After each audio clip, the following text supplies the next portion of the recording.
Boa tarde, Paula Marques. Bem-vinda Olá. ao canal do Desenvolvimento Local. Primeiro vou-te pedir para te apresentares quem é Paula Marques e quem é Paula Marques na cidade de Lisboa, quem é Paula Marques neste mundo. Paula Marques tem 51 anos, sou do Porto.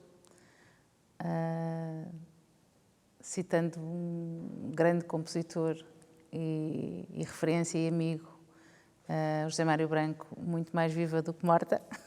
Não, tenho 51 anos, sou do Porto, vim para Lisboa há quase 25 anos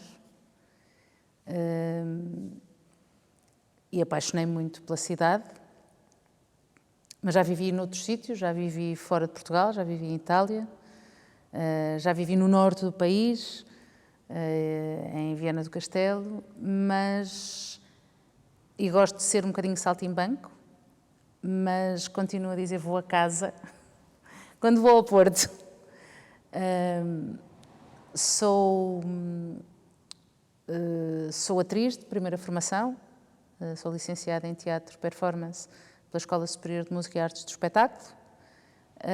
E 17 anos depois resolvi ir estudar outra vez e ingressar no mestrado de Ciência Política e, na verdade, tenho a pós-graduação porque depois tive um desafio autárquico e que se sobrepôs a esse projeto pessoal, digamos, e que me levou a ter um novo contacto com a questão do desenvolvimento local e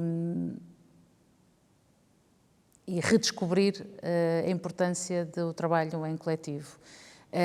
Eu nasci no Porto, num bairro de habitação económica, com uma rua extraordinária em que nos conhecíamos todas e todos uns aos outros,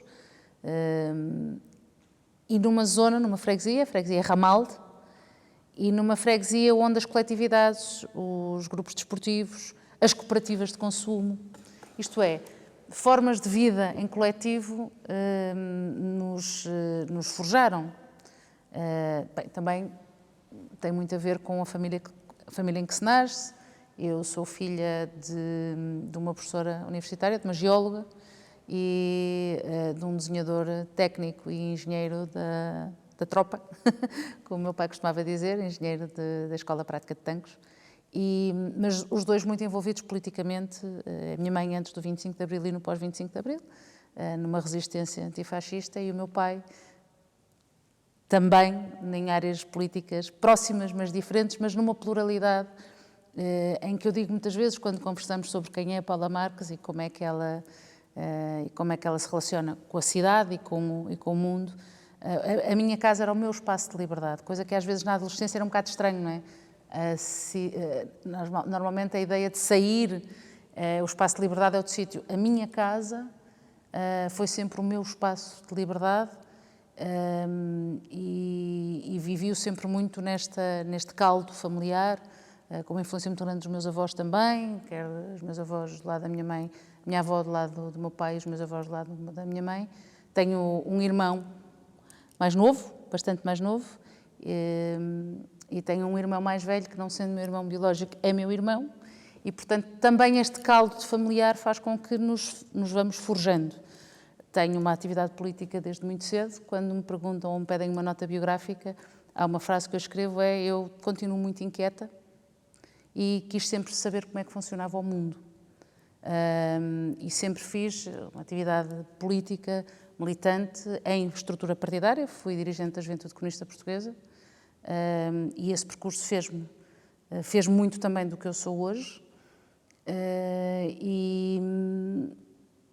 E esta ideia de que nós só resistimos e só avançamos e só construímos vida se for em coletivo, foi uma coisa que esteve sempre presente do ponto de vista familiar e depois do espaço de liberdade de família, casa para a cidade, para a freguesia, onde eu vivi e cresci, e depois para a cidade do Porto, e depois quando saí da cidade e vim para Lisboa, eu vim para Lisboa fazer nada a ver com o percurso político e autárquico que tive nos anos mais recentes, que me dá uma relação com o desenvolvimento local em Lisboa. Eu vim para Lisboa, primeiro por amor, porque a pessoa com quem eu namorava vivia em Lisboa, mas também porque trabalhava em produção de cinema e teatro e era atriz e, portanto, o Porto não era propriamente um sítio com muita oferta e juntou-se tudo isto e vim viver para Lisboa. E quando vim viver para Lisboa, comecei a trabalhar em produção de cinema e, portanto, só mais tarde é que volto a este trabalho, a esta relação política e de ativismo cívico também, que me leva depois ao trabalho que fui fazendo em Lisboa na área da habitação e desenvolvimento local. Mas a Paula Marques é muito isto, é muito inquieta, muito irrequieta, continuo a querer saber como é que funciona o mundo, porque aos 51 anos não sei como é que ele funciona, e tenho uma inquietação, e esta inquietação acho que é o que me faz... Às vezes nós cansamos-nos, por razões várias, porque os anos vão passando, porque nos desiludimos, e cansamos-nos, às vezes, mas eu acho que é esta inquietação que me faz, quando em vez de disparar, e enquanto eu sentir essa vontade de disparar, eu sinto-me feliz. Quando sentir que já não tenho vontade de disparar, alguma coisa em mim não estará muito bem. Mas é um bocadinho isto. A Paula Marques, na cidade do Porto, que me fez nascer, sempre foi muito relacionada com coletividades, com associações de moradores. Tenho uma memória muito particular da importância da cooperativa de consumo nas nossas vidas, a cooperativa de Ramalde, cooperativa de consumo de Ramalde, que tinha ao mesmo tempo um salão de festas, digamos, e um núcleo cultural no primeiro andar, e que era o sítio onde nós íamos ao teatro, ao cinema. Ramalde é uma freguesia um bocadinho periférica daquilo que é o centro político e nevrálgico da cidade do Porto. E tive sempre muito esta ideia do quão importante é a questão do cooperar e do trabalho, volto a dizer trabalho coletivo, mas esta ideia da produção, de quanto podemos chegar produzindo de forma coletiva e depois redistribuindo de forma também equitativa e solidária, não é? Portanto, tenho em mim esta memória da importância da questão do cooperativismo, por exemplo, que depois também me vai acompanhando noutras matérias, desde miúda. A Comissão de Jovens de Ramalde foi onde eu cresci, como espaço de desenvolvimento local, e forja-nos muito. Portanto, depois, a maneira como nós nos posicionamos no trabalho, nas relações familiares, nas relações políticas ou nos cargos que eventualmente desempenhamos ao longo da vida, ou na relação que temos internacionalmente. Eu vivi em Itália, em Florença, e trabalhei numa companhia de teatro. E à partida, estive lá a trabalhar durante um ano, tinha uma coisa muito específica, mas a verdade é que enquanto estive lá durante esse ano, também esta questão do envolvimento cívico não se desvaneceu. E, portanto, fui procurar, lembro-me quando cheguei a Florença, a primeira coisa que eu fui procurar foi: há alguma coletividade no sítio onde eu vivo, há algum núcleo de moradores? Portanto, isto para dizer, todo este caldo faz-nos, forja-nos nas nossas várias personagens que nós vamos tendo ao longo da vida. É assim a Paula Marques, assim, de primeira entrada. E falou de caldo no fim, então faço um bocadinho a analogia com a poção mágica que está no Asterix. Como é que falou de cooperar e das cooperativas, etc., não é uma coisa que é tão fácil aprender a cooperar? Uhum. E como é que, qual é a poção mágica, então, para cooperar? Como é que se faz um grupo de 10 grupos de 1? Primeiro, acho que é preciso uma imensa paciência e resiliência. Paciência, resiliência e resistência. Eu acho que, se nós agora pensarmos um bocadinho o Norte tem um histórico de cooperativas, quer de consumo, de produção e consumo, e de habitação, sobretudo. E o cooperativismo no Porto, Matosinhos, portanto, na zona urbana e periurbana do Porto, tem uma importância muito grande. Em Lisboa, e depois, se olharmos para o sul do país, temos todo o histórico das cooperativas agrícolas e das cooperativas de produção e consumo. Mas não é, como dizias, não é fácil. Não é fácil perceber que o todo, ou a justa posição de pessoas num projeto comum implica abdicarmos muitas vezes das nossas razões. Vamos pôr a coisa assim. E, portanto, de facto, não é fácil, e no mundo em que vivemos, muito menos é fácil explicar que, para um objetivo comum e para um objetivo de um grupo alargado de pessoas e para o bem comum, eu às vezes tenho que prescindir daquilo que são as minhas razões ou prescindir da minha ambição individual. E eu acho que isso é a grande dificuldade de transformar um grupo de muita gente num corpo único que persegue e prossegue um objetivo comum. Em Lisboa, pôs-se muito também, por exemplo, se formos falar da importância do cooperativismo na habitação, nós temos um historial importantíssimo da habitação cooperativa nesta freguesia onde estamos, em Marvila, de produção de habitação extraordinária por parte das cooperativas, que em determinada altura, na análise crítica que nós fazemos agora, e eu faço-a também, se transformou um bocadinho, por razões várias, nomeadamente por falta de apoio financeiro em termos de financiamento à própria atividade das cooperativas, mas aquilo que era, uma cooperativa não é uma justa posição só de pessoas que tenham um terreno cedido ou condições mais benéficas para construir a sua casa. Um projeto cooperativo é muito mais que isso, não é? O projeto cooperativo é tu decidires como é que aquele projeto vai ser feito, como é que as famílias se organizam, uma gestão coletiva desse projeto. Não é no momento em que acaba a construção, cada um vai para as suas casas e depois não há um trabalho, não há uma vivência coletiva. Isso não é uma cooperativa.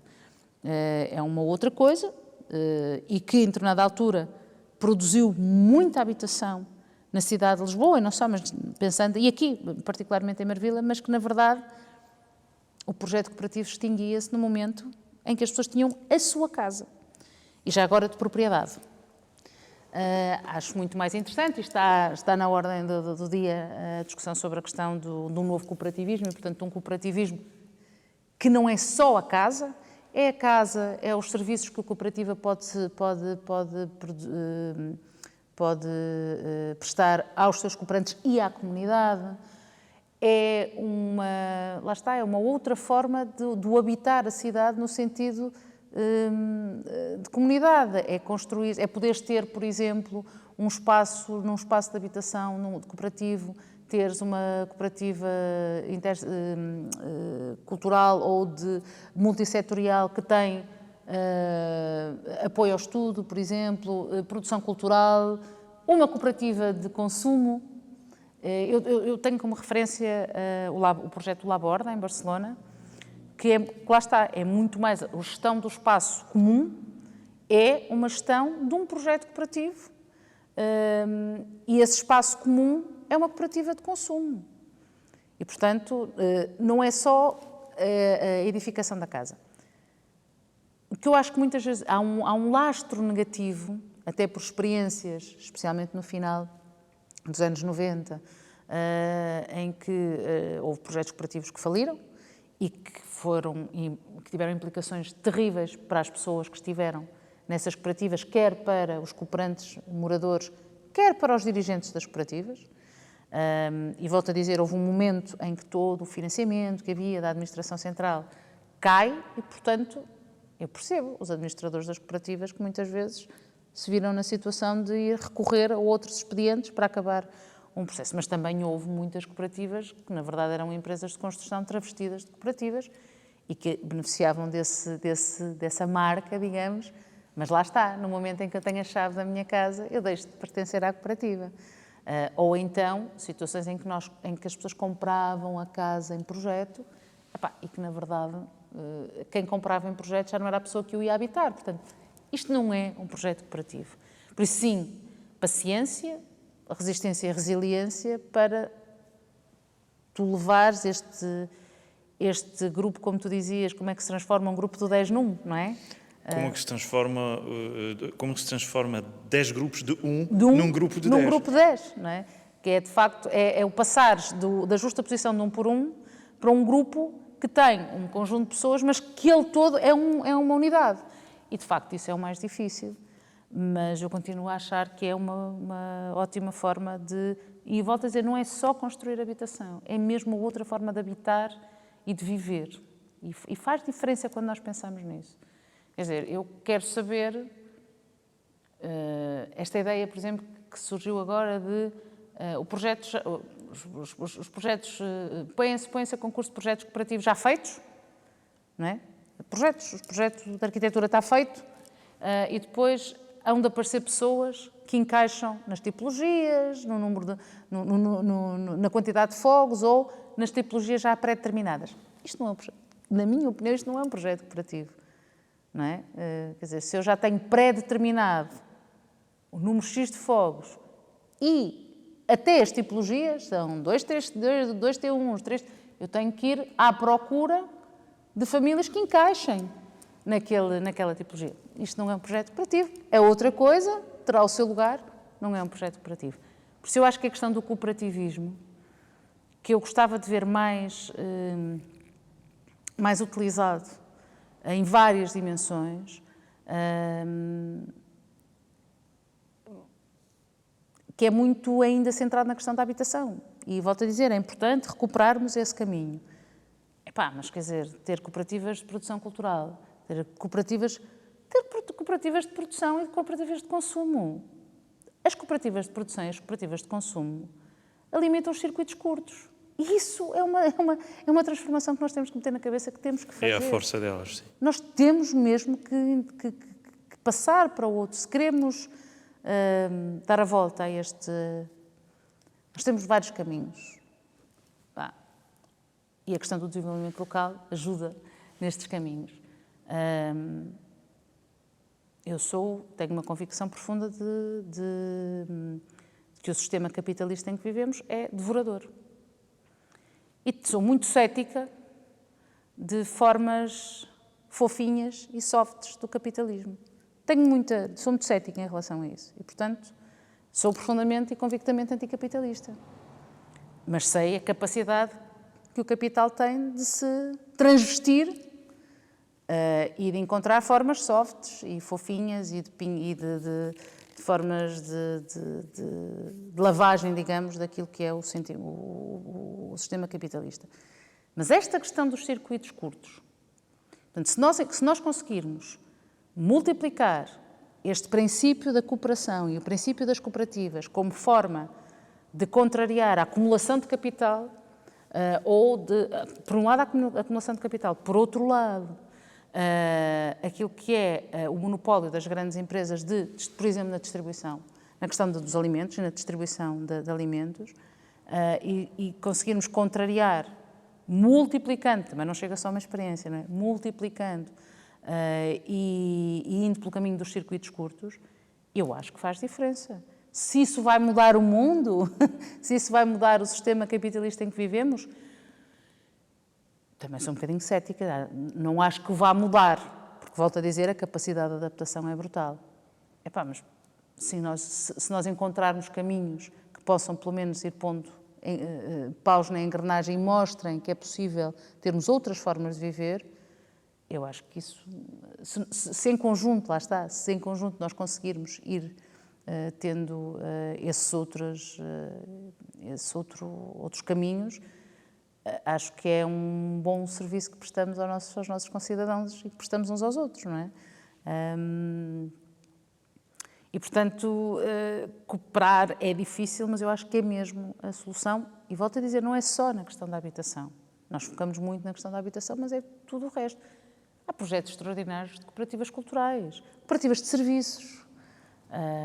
E, portanto, se pensarmos que a multiplicação desta forma de pensar e de atuar e de viver em vários setores da nossa sociedade, pode ser uma forma de contraponto a esta outra forma de capitalismo selvagem que nós temos.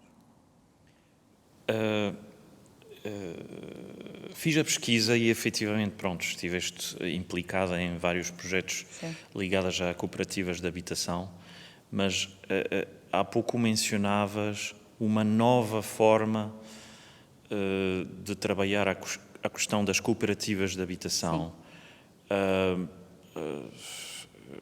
Tenho também conhecimento a nível internacional de cooperativas que sofreram imenso no âmbito das cooperativas de habitação, estou a falar, inclusive em Berlim, por exemplo, que é um bom exemplo no qual a transformação da habitação no ativo financeiro impactou estas cooperativas e, na verdade, apesar da força delas, foram-se desfazendo. E então, quais são as novas ferramentas quando dizes que os projetos de cooperativas não deveriam ser só um projeto de compra de casa, basicamente, uma compra coletiva de casa, digamos, se simplificamos.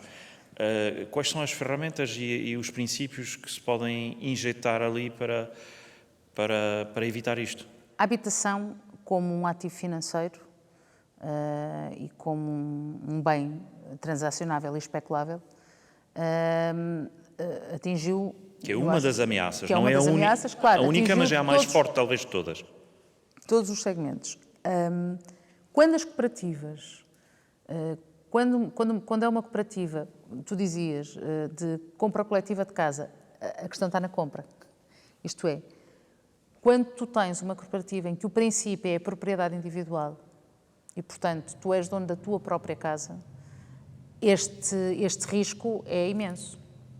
E, portanto, pegares num bem que até foi eventualmente construído com, nomeadamente, apoio público, ou por solo, ou por financiamento, e de repente a propriedade é tua, é muito difícil que te limite o uso da tua propriedade.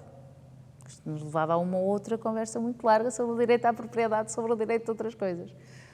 Nomeadamente o direito à propriedade sobre o direito à habitação, que eu acho que não é um direito que se deve sobrepor, o direito à propriedade não se deve sobrepor ao direito à habitação. Mas uma das formas que tu tens de que as cooperativas não sejam sujeitas a essa pressão ou sujeitas à ideia de que também as casas cooperativas possam transformar-se num ativo financeiro é serem propriedades indivisas, a propriedade de ser propriedade coletiva. E tu tens exemplos internacionais, o Laborda é um exemplo de uma propriedade. O primeiro princípio, a propriedade não pode ser, é uma propriedade indivisível, ponto. Depois, a propriedade pode ser a propriedade do edifício pode ser a propriedade da cooperativa, por exemplo, ou se for um edifício público, pode ser um edifício que que haja um contrato de cedência do edifício, mas que nunca deixa a propriedade de ser um edifício público e que há garantia do direito à habitação durante os terrenos que foram cedidos às cooperativas de compra e venda. Aqui em Marvila, por exemplo, eram contratos de direito, cedência de direito de superfície em 90 anos e prorrogáveis. E, portanto, também é possível numa outra perspectiva. E, portanto, uma das formas que tu tens em que as cooperativas não se sintam pressionadas ou tentadas a que os fogos passem a ser um ativo financeiro é a propriedade, ser uma propriedade coletiva. A propriedade é indivisível, não há propriedade horizontal, quando muito faz a identificação por causa da afetação dos fogos, mas aquela propriedade é uma propriedade única. E, portanto, tu não podes transacionar aquele bem. Podes, quando muito, transmitir o título que tens de uso da propriedade. Mas é o uso habitacional. Mas isso é uma coisa que tu podes definir no teu projeto cooperativo. Se o teu título, por exemplo, se tu entras num princípio de construção coletiva, se tu no início da cooperativa entras com um valor X, uma cota inicial, por exemplo, e se num determinado momento da tua vida tu vais deixar essa cooperativa, até podes ter um sistema, o Laborda tem esse sistema, em que tu és ressarcido de uma parte, por exemplo, do investimento que fizeste. Agora, aquela propriedade não vai poder ser transmitida e não vai poder ser transacionada e, portanto, não vai entrar no mercado especulativo. Como é que isto se torna sustentável. Têm as vozes de mas isso não é sustentável. Se nós queremos, coletivamente, ter uma outra forma de atuar e de viver, e se politicamente há quem entenda que isso é um caminho, então deve haver apoio público para esse processo, ou com a cedência de imóveis, ou com linhas de financiamento, para que estes projetos sejam sustentáveis. E o Laborda, por exemplo, nós em Portugal não temos uma coisa e seria muito interessante discutirmos, que é uma banca ética. Não temos. Deveríamos ter. Porque, repara, volto outra vez a fazer um bocadinho de advogada do diabo. Tentou-se trazer uma há alguns anos atrás, mas não se conseguiu. Não se conseguiu, até por uma questão de enquadramento legal. E qualquer pessoa que queira fazer uma cooperativa de habitação no sistema clássico, digamos, cooperativa de compra e venda, vai ter que ir à banca comercial. E a banca comercial tem uma só função, é vende dinheiro, não te empresta dinheiro. Vende o ativo que tem. O ativo que tem é dinheiro, portanto ela vai-te vender o dinheiro. E por isso, de uma forma assim muito simplista, não é? Mas quer dizer, é à banca comercial que vai. Podíamos ter uma banca mutualista. Pois podíamos, mas isso era se o Montepio e, por exemplo, a Caixa Agrícola, que é uma mútua, tivessem esse espírito que infelizmente não têm. E, portanto, tem que se retirar daquilo que é a perspectiva de mercado este produto, se quiseres. Para isso, volto a dizer, tem que ser com uma parceria, se quiseres, de cooperação entre quem quer promover este tipo de vivência e o Estado, seja a administração central, seja a administração local.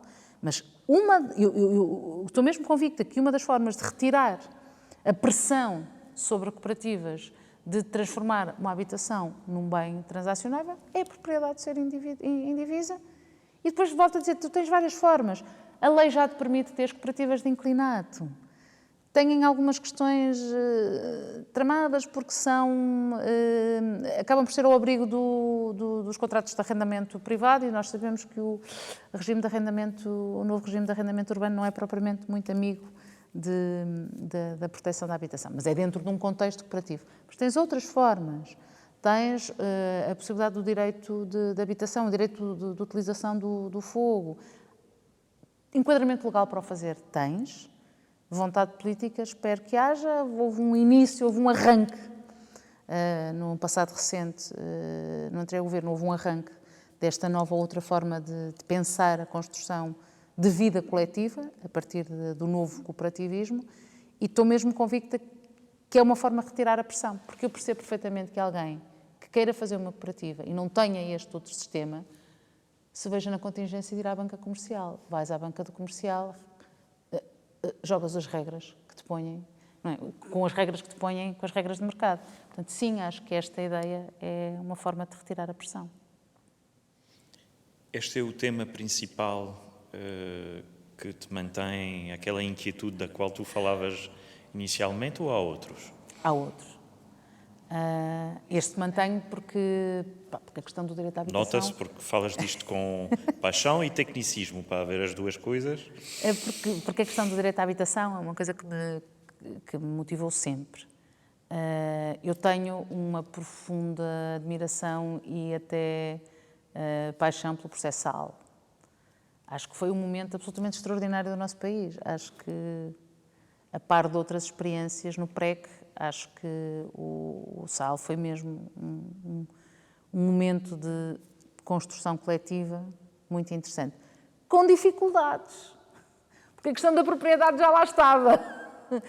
É preciso depois também perceber como é que é a estrutura social e societária, a nossa estrutura societária e, muito em particular, pessoas que eventualmente tivessem raízes em zonas não urbanas em que a questão da propriedade é intrínseca, não é? Quer dizer, tu vais para uma zona não urbana, rural, e a questão do arrendamento agora já se começa a pôr um bocadinho, com as flutuações de pessoas, e já lá vamos aos outros temas que acontecem, mas internas ou do exterior. Acho que as pessoas construíam a sua casa no terreno, que era dos pais. Portanto, a questão da propriedade é uma coisa que está muito arraigada. Mas o processo SAL foi extraordinário. Sobretudo pelo processo. Por esta ideia de que tu passas a ter voz ou passaste a ter voz na decisão do teu futuro, de como é que tu queres a tua casa, de como é que tu queres construir a tua vida. Isso é outra coisa que a mim me motiva e me inquieta, que é estes lugares, utiliza-se muito o termo hoje em dia do lugar de fala, que é as pessoas que não têm voz, e que não têm voz por razões diversas, porque têm uma condição socioeconómica e uma carga laboral brutal que lhes dificulta, e mesmo assim eu acho que há movimentos absolutamente extraordinários. Nós, no sábado, vamos ter a manifestação Casas para Viver pelo direito à habitação, que se junta a muito mais, não é? Se nós pensarmos no que vai acontecer no sábado, do que aconteceu no sábado passado com a marcha antirracista Amílcar Cabral. A mim inquieta-me que nós continuemos a viver numa estrutura em que há permanentemente uma tentativa de menosprezar ou de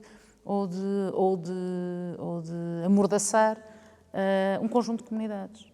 E isso é uma coisa que me ferve o sangue. Ferve-me o sangue com as comunidades afrodescendentes e racializadas, ferve-me o sangue com as comunidades migrantes e imigrantes e refugiadas, ferve-me o sangue com a diversa comunidade LGBTIQ+, e estamos a falar em Lisboa, mas estas questões alargam-se ao resto do país. Ferve-me o sangue com as assimetrias sociais que continuamos a ter no país e na cidade gritante, acho que está muito visível no espaço público. E ferve-me a dificuldade, as assimetrias que continuamos a ter socialmente no acesso à educação, no acesso à saúde. E, portanto, não é só a questão da habitação que me inquieta. Ferve-me muito o sangue quando vejo associações e coletividades e organizações de base local e clubes desportivos e agremiações que fazem um trabalho incrível de muitas vezes de sustento de uma comunidade e de apoio solidário a uma comunidade, a serem desrespeitadas ou desvalorizadas pelo poder político. É mesmo das coisas que é um gatilho que me faz disparar. Ferve-me o sangue e é um gatilho para mim também quando o poder político ou os serviços públicos não respeitam o cidadão e acham por defeito que todos os cidadãos, ou não é todos os cidadãos, vamos lá ser claros, pessoas num determinado estrato socioeconómico são por defeito incumpridores ou ferve-me o sangue. E acontece com muita frequência, ou quando os desvalorizam, ou quando não os ouvem, ou quando não os atendem nos serviços públicos, quando há discriminação racial nos serviços públicos ou no acesso ao emprego. E, portanto, como vês, há uma série de coisas que são gatilhos e que têm todos uns a ver com os outros. E por isso é que acho que, de alguma forma, as pessoas que em determinada altura da vida começaram a ter uma consciência política e cívica e que eu não separo as duas coisas. Eu acho que nós fazemos muito uma confusão entre aquilo que é a ação partidária, isso é uma coisa, e o que é a ação política. A ação política e a ação cívica é a mesma. Para mim, a ação cívica é a ação política. Depois, se essa atividade é feita a partir de uma estrutura partidária ou de uma série de outras estruturas, é outra coisa. Vamos lá ver, quando nós fazemos parte de uma associação, ou de um coletivo, ou de uma coletividade, e temos um projeto de intervenção e reivindicamos melhores condições, ou chamamos a atenção para as condições de vida das pessoas que fazem parte da nossa comunidade, isto é uma ação política ou não é? É. É uma ação cívica? É. Depois é a forma como nós expressamos isso mesmo no espaço público. Mas todas estas questões que para mim são gatilhos e que me continuam a fazer inquietar, não estão separadas umas das outras. E tem a ver com uma questão de classe.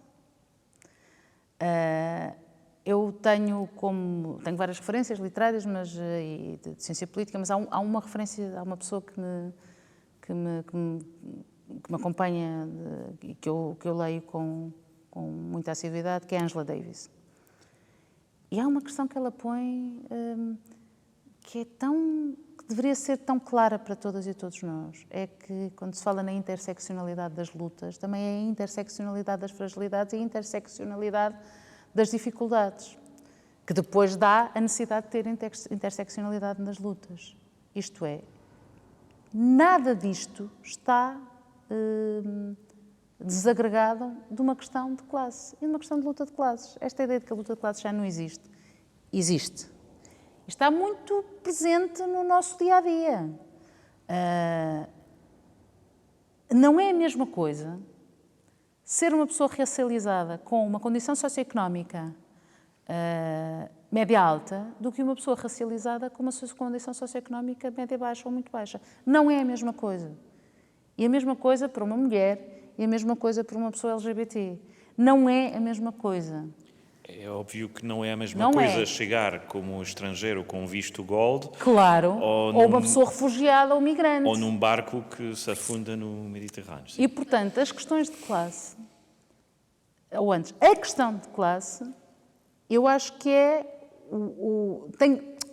acho que é e que deve ser e que deve estar presente na nossa atividade política e cívica, é o invólucro de tudo isto. É evidente que há momentos da nossa vida coletiva em que nós temos que nos direcionar mais para determinado segmento de luta.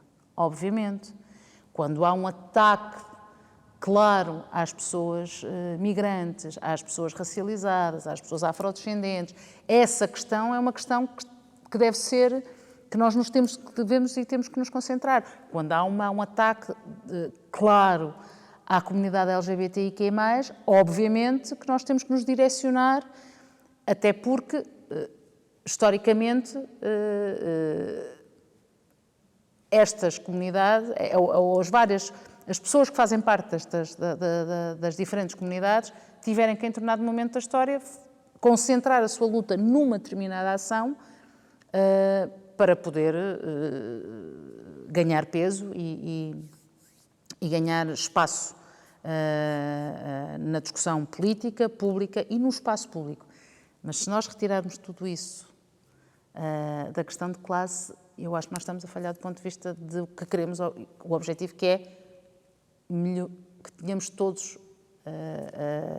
acesso às mesmas condições e que possamos todos ter um futuro individual e coletivo muito mais justo e muito mais fraterno, digamos. E não vais dizer que eu sou utópica, que é uma coisa que eu sei que tu não vais dizer, mas que é uma coisa que às vezes eu participo num programa na TSF de manhã e faço dupla com um ex-dirigente, com o Manuel Monteiro. E tem sido uma experiência muito interessante. Mas às vezes, quando temos estes temas, a questão da paz, e quando eu digo que o único caminho que temos para acabar com os conflitos armados é, para já, explicar a quem é que serve o negócio do armamento, ponto.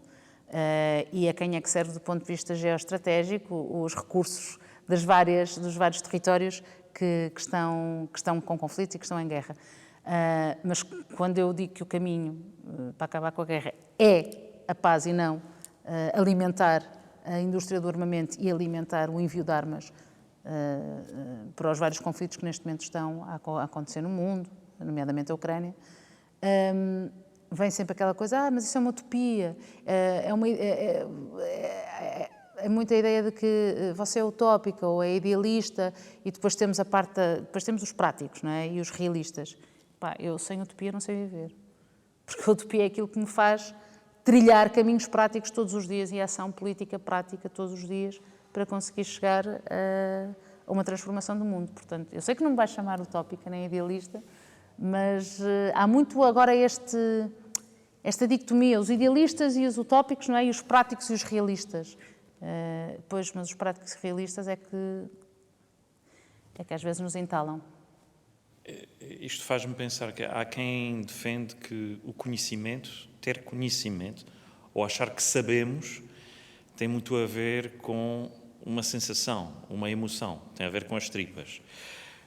Mais do que com processos intelectuais e e lógicos pronto, é o eterno debate e a luta entre as tripas e o cérebro, digamos, nestas matérias.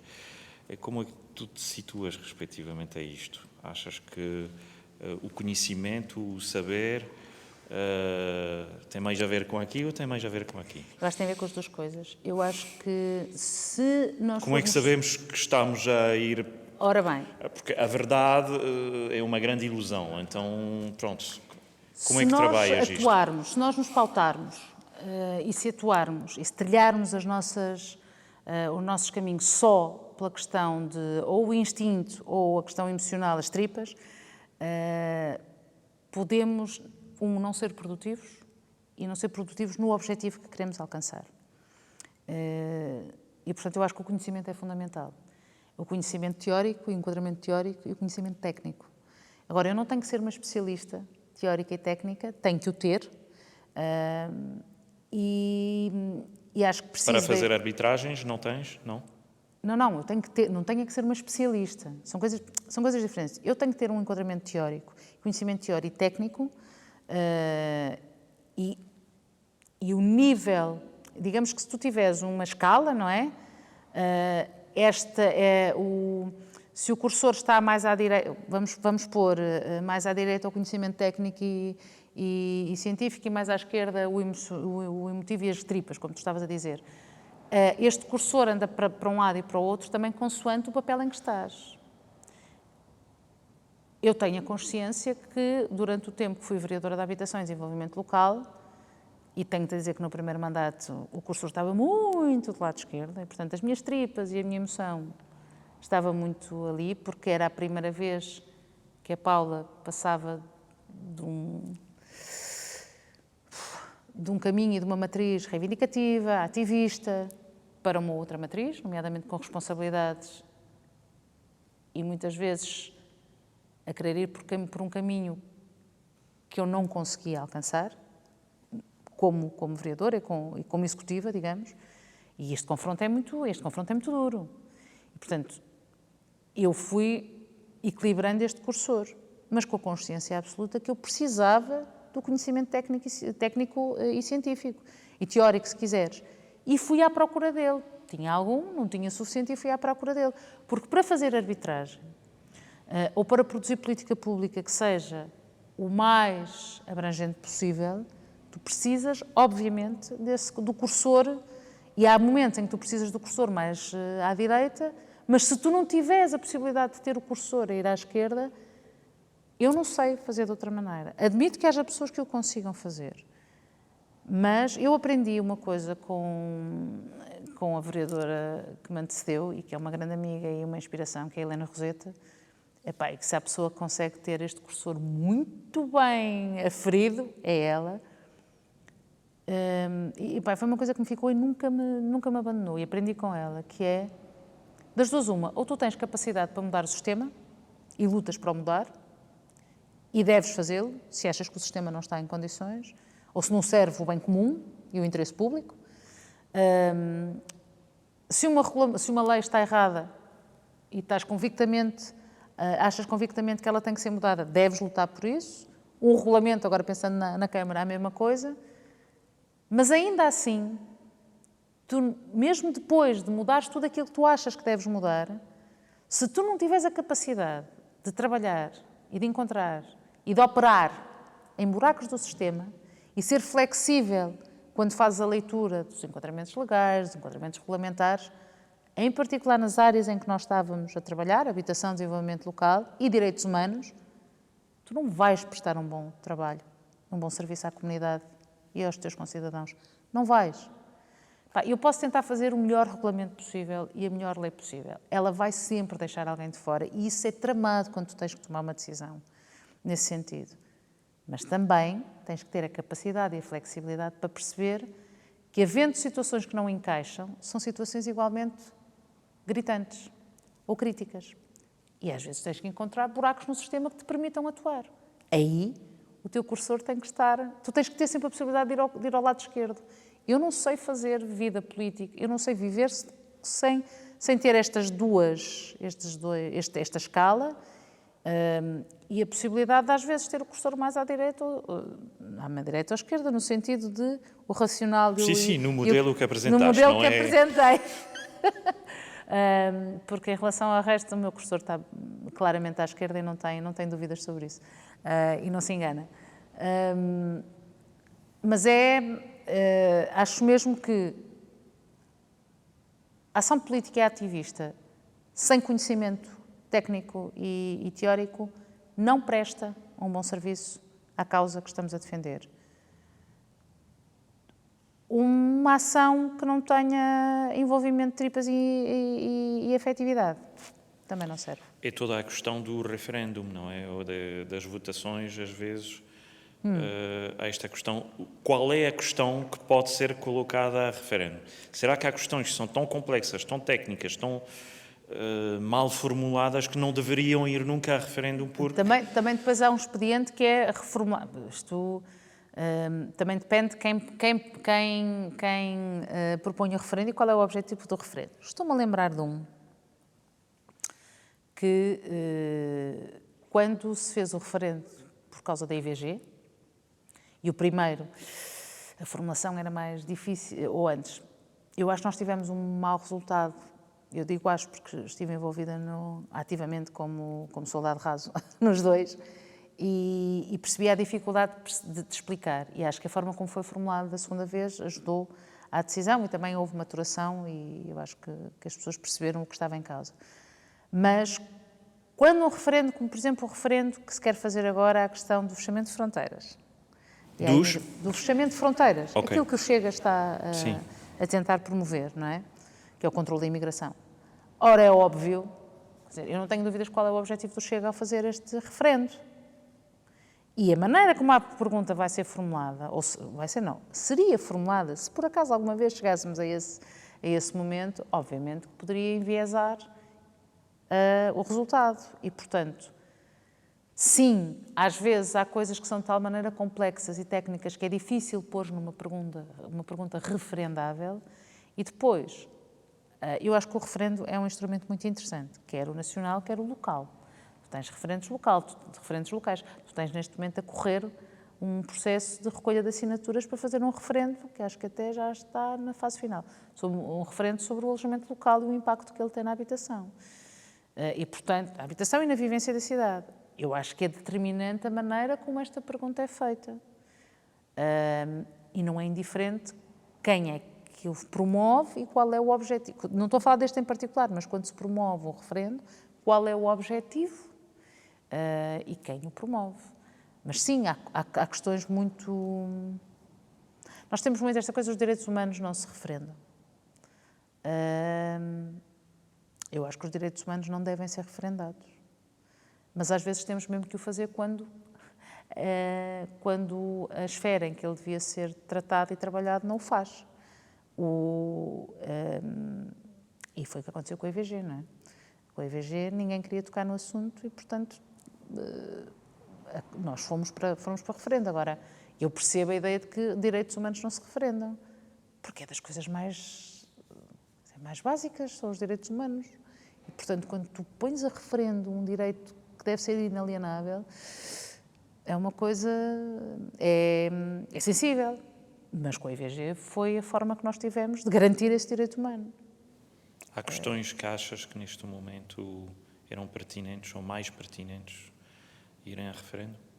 Acho que há questões que são pertinentes não irem a referendo. Acho que esta ideia de um referendo de fecho de fronteiras, acho que não faz sentido. Acho que a questão da eutanásia não deve ser referendada. Acho que a questão da eutanásia deve-se fazer aquilo que já deviam ter feito, que este governo já devia ter feito. Há uma lei aprovada e há uma regulamentação da lei que tem que ser feita. E é isso que deve ser cumprido. Não é encanar a perna à rã para agora voltar à ideia do referendo, quando já se conquistou o que se conquistou e com um tema que eu sei que é sensível. Mas estou-te a dar exemplos de duas coisas que eu acho que não devem ir a referendo. Pronto, escolheste dedicar a tua vida e o teu tempo à escala local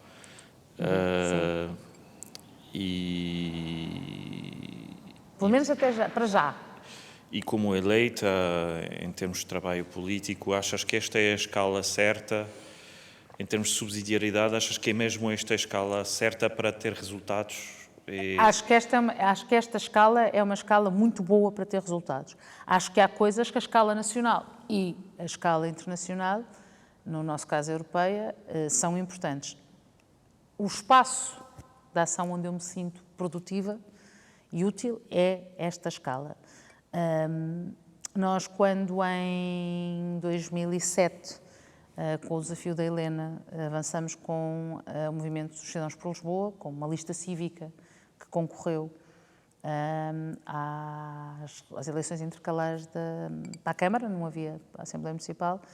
O que me moveu foi esta ideia, para já há algum tempo que seguia outras experiências de listas cívicas, mesmo em Itália, que é uma cultura muito grande de listas cívicas, com as idiosincrasias e dificuldades que elas também têm, não ignoro isso. Achei que era um espaço de atuação, uma escala que me era que era confortável e que eu achei que podia ser útil, em que eu podia ser útil. Depois seguiu-se todo o processo do acordo dos Cidadãos por Lisboa com o Partido Socialista de 2009 e que fez com que tivéssemos 3 mandatos na Habitação e Desenvolvimento Local até estas últimas eleições. Continuo a achar que esta escala é uma escala que te permite ter uma visão global, mas agir muito local, com capacidade de execução e com capacidade de resultados em algumas matérias de curto e médio prazo. Eu nunca tive outra experiência, a não ser a experiência local, e os Cidadãos por Lisboa, a esfera de atuação é esta, é a esfera local. Obviamente que há questões nacionais que impactam na esfera local e, portanto, nós também refletimos e nos posicionamos. Por exemplo, a questão do aeroporto é uma questão a nível nacional, mas tem um impacto direto na vida e na qualidade de vida e no bem-estar e na saúde mental das pessoas que habitam Lisboa, sejam pessoas que trabalham, sejam pessoas que estudam, sejam pessoas que residem em Lisboa, mas a Associação Política de Cidadãos por Lisboa decidiu que é a esfera em que quer trabalhar, em várias modalidades, não tem só a ver com o trabalho autárquico como eleitos, não é? Há áreas em que cada um de nós se movimenta, mas é sempre na esfera autárquica. Eu tive recentemente uma experiência profissional que foi muito, eu acho que tive uma oportunidade incrível e que para mim foi muito enriquecedora, mas percebi que a escala nacional e a esfera nacional é preciso ter uma capacidade de ter uma capacidade de linha de tempo muito esticada. Isto é, eu estive até há relativamente pouco, até o governo cair, estive como técnica no gabinete da Secretária de Estado da Habitação, com a Marina Gonçalves, e depois, quando ela passou a ministra, estive a trabalhar, a prestar apoio às duas, quer à Secretária de Estado, quer à ministra. Eu nunca tinha, para mim foi, eu fui perceber, como vereadora, como é que funcionava um governo local. E foi muito desafiante e eu gostei mesmo muito. Eu não fazia ideia, a não ser empiricamente e teoricamente, como todos nós que nos interessamos por este tipo de coisas, e como cidadãos, saber como é que funciona um governo. Agora, ter a oportunidade de perceber como é que funciona um governo, as suas idiosincrasias, as suas dificuldades, o tempo. Se nós dizemos que nas autarquias, às vezes, o tempo, Então qual é a diferença? Como é um dia no governo local e como é um dia típico Um dia no governo local tu consegues... Só para de uma pessoa que tu também conheces, que é muito parceiro nosso, das pessoas que gostam do trabalho autárquico e do desenvolvimento local de base comunitária, que é o Paulo Quaresma, da Boutique da Cultura, e que foi autarca, presidente de junta. E ele dizia muitas vezes, como presidente de junta, dizia muitas vezes, vereadora, o tempo das instituições não é o tempo das pessoas. Agora, se nós dizemos isto no poder autárquico, imagina o que é isto aplicado do ponto de vista do Governo Nacional. É com a escala nacional. Um dia num governo autárquico permite-te, isto sim, de forma metafórica, resolver problemas. Permite-te. Ou pelo menos teres um caminho curto para a resolução de problemas. Um dia no governo nacional não te permite. Mas tens outro poder. É que tens uma capacidade de determinar caminhos que não tens na administração local. Para mim, essa experiência foi perceber, por exemplo, fazer parte de uma equipa que redige uma lei como um edifício jurídico como foi o Mais Habitação, por exemplo. É incrível. É uma experiência incrível. Porque tu sabes que vais produzir algo que, em princípio, terá uma estabilidade que, a médio e longo prazo, vai mudar a vida das pessoas. Não tens o curto prazo. No curto prazo, por exemplo, numa área como a habitação, no curto prazo, eram as mesmas dificuldades que eu sentia na administração local, que é quanto tempo é que me vai demorar uma empreitada a ser posta de pé e quanto tempo é que me vai demorar uma empreitada a fazer a reabilitação de fogos vazios. Isso é igual. A inquietude e a urgência e a dificuldade, aí é exatamente igual. A escala é diferente naquilo que é a produção de legislação ou a produção de medidas políticas que te vão mudar e não é a vida das pessoas de Lisboa. É, eventualmente, a vida de todo um país. E isso faz, de facto, diferença. Agora, é um tempo, e depois o tempo que demora as coisas a serem produzidas, a irem à discussão, a serem promulgadas, a irem para a regulamentação. Eu acho que não tenho... Isto é, e volto a dizer, foi uma experiência extraordinária que eu gostaria, e que se não tivesse acontecido o que aconteceu, continuaria com muito orgulho da equipa em que trabalhei, com gente com um cursor bem aferido entre as tripas e o racional, que às vezes não é fácil de encontrar a nível da administração central. Mas a diferença é essa, é um dia no governo local, tu tens pelo menos a janela da oportunidade de resolver problemas. Um dia na administração central não tens. E isso, para alguém que tenha muita vontade de o fazer, é frustrante.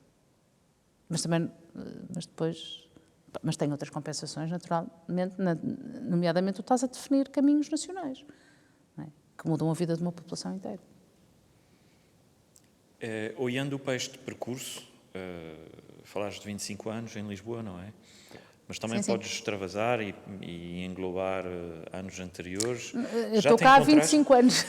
Já te encontraste a defender o contrário do que tu já defendeste no passado? Já te aconteceu mudar de ideia ou mudar já. E pronto, e estar a defender o contrário? Não, o contrário nunca me aconteceu. Eu nunca tive uma situação de defender o contrário daquilo... Ou algo muito diferente, então, sem ser o oposto, sim. Oposto não. Evoluíste enquanto alguns temas? Sim. E quais seriam? Eu diria Tens que exemplos? o oposto não. Mudar de opinião e de ideias, mudar de opinião ou de forma de atuação já me aconteceu. Ou por reflexão, entretanto, as duas coisas. Ou por mudança do contexto também? Eu acho que as duas coisas me aconteceu. Já porque nós vamos criando por exemplo, outra maturidade. no caso desta cidade, sim. No caso desta cidade. Sim, já me aconteceu. Aconteceu na primeira fase da minha função, do confronto entre alguém que tem uma matriz reivindicativa, ativista, e que de repente se vê confrontada com necessidade de atuação. E, portanto, já me aconteceu perceber que se calhar algumas posições indefetíveis que eu tinha, inflexíveis, que depois na atuação como autarca eu percebi que não o poderia ter. Portanto, sim, fui confrontada com isso. Aconteceu-me por 2 vezes em processos coletivos de desenhar, pensar um caminho e uma orientação para um determinado processo coletivo, por exemplo, processos de realojamento. Estou-me a lembrar do processo de realojamento do bairro Pato Cruz e do bairro da Boa Vista, em que foi determinante a muda, e durante o processo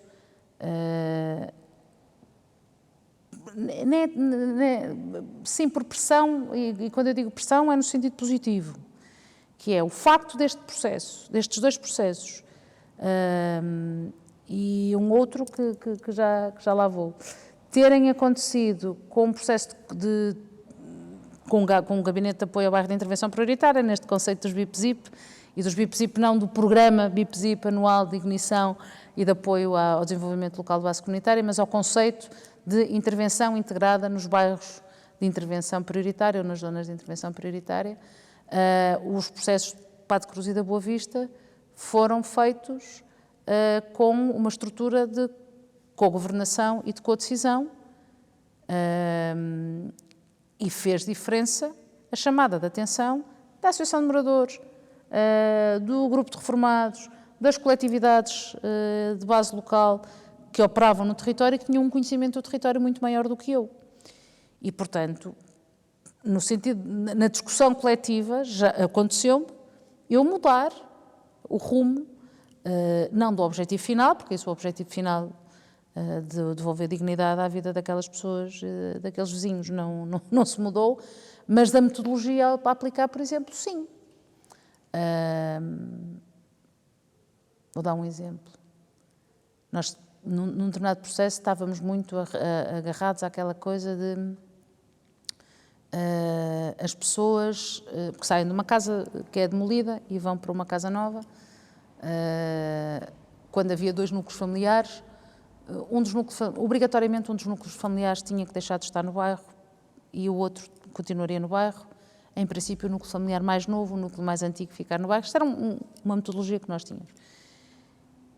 E depois, de repente, fez-me sentido, por chamada de atenção, no caso do Pato Cruz, da Associação de Moradores, da Elisete, e na Boa Vista pela Gilda, na altura, dizer, se calhar o melhor é vermos com cada família, para já não ser absolutamente rígida em relação a isto.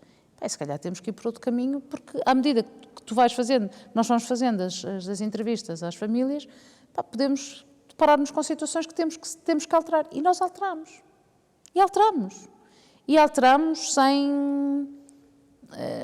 não foi um parto sem dor, em particular na equipa, mas fizemos-lo, alteramos. Eu hoje olho para a cidade e hoje, como vereadora da oposição, tenho tido posições em que revi a minha posição anterior. Porque a cidade também mudou. E, portanto, coisas que, eventualmente, nós fizemos no passado, hoje não faz sentido que continuem a ser feitas. Outro exemplo. Nós, em determinada altura, estávamos... e isto para dizer que, para mim, em todos os processos, as organizações de base local e os processos de desenvolvimento local são determinantes para a orientação política de uma cidade. E quem não tiver essa percepção, eu acho que falha. E falha na área da habitação e desenvolvimento local, como falha noutras áreas de intervenção da cidade. Acho que Marvila, por exemplo, os grupos comunitários, por exemplo, foram estruturas que me fizeram mudar a minha posição sobre uma série de coisas. Em Marvila há 2 grupos comunitários, o Marvila Velha e o Quarto Crescento. E os outros grupos comunitários da cidade são estruturas que ainda por cima não são... Os grupos comunitários têm uma característica para mim muito interessante, é que não têm personalidade jurídica, portanto não é uma associação, não é uma coletividade, não é um clube, mas é um conjunto de associações, pessoas e entidades que se organizam comunitariamente para uma discussão sobre um determinado território e uma comunidade e, sim, fazer trabalho propositivo, naturalmente, mas de defesa dessa comunidade. Mas é muito interessante quando os grupos comunitários, por exemplo, sei que estamos assim um bocadinho a transgir, mas já lá vou, quando os grupos comunitários percebem a importância de se juntarem, por exemplo, numa plataforma, como é a plataforma dos grupos comunitários, perceberem que aquilo que fazem no seu território tem influência naquilo que podem fazer os outros grupos comunitários no outro território, e em conjunto, se calhar, fazer o poder local mudar o rumo de determinadas decisões. Numa das fases mais agudas do centro histórico, dos despejos no centro histórico, da habitação privada, nós estávamos a fazer a reabilitação de casas municipais, de património disperso, para aquilo que se chama renda acessível. E era uma convicção que eu tinha e tenho, da importância de reabilitar o património municipal para pôr à disposição do direito à habitação, ponto. Se depois qual é o segmento, é um processo a seguir. Mas nós tínhamos, e eu convictamente tínhamos apostado em fazer esta reabilitação deste conjunto de casas para arrendamento acessível. Estávamos, ao mesmo tempo, estávamos a ter o processo de despejos no centro histórico, estávamos a ter uma crise já na habitação, nas famílias de rendimentos intermédios. E há uma situação galopante de despejo em determinadas zonas do centro histórico. E por ação de moradores, por ação de movimentos pelo direito à habitação, por ação de associações de moradores que se constituíram para atacar esta questão no centro histórico, eu mudei a minha posição, eu mudei a minha decisão. E aquelas casas que seriam para alimentar um determinado programa foram direcionadas para o outro. E não foi um parto fácil. Não foi um parto fácil mesmo com os outros meus companheiros de governo da cidade. Não foi, mas é o momento em que eu estava convicta de que aquele património devia ir para o arrendamento acessível. Mas perante uma situação daquelas não há como não mudar o posicionamento. Eu olho hoje para a forma como a proliferação de unidades hoteleiras acontece em Lisboa. E se calhar no passado, até porque os Cidadãos por Lisboa estavam em acordo com o Partido Socialista e portanto não estávamos sozinhos, autónomos no governo da cidade e lealmente cumprimos o acordo que fomos fazendo com o Partido Socialista. Mas eu acho que se nós tivéssemos feito em determinado momento uma inversão no caminho do licenciamento, por exemplo, de unidades hoteleiras, se calhar não estávamos com a pressão turística que temos hoje.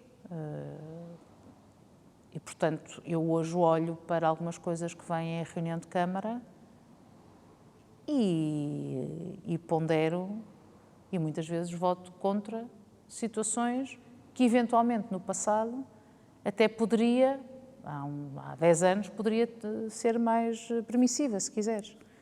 E sim, a cidade mudou e a cidade está mesmo muito mais... Qual é a tua reflexão sobre a mudança? Está muito mais agudo. A situação na cidade, e não é só na habitação, a cidade está muito mais, os problemas estão muito mais agudos. A situação das pessoas em condição de sem-abrigo está mesmo muito, muito mais aguda. E eu não embarco numa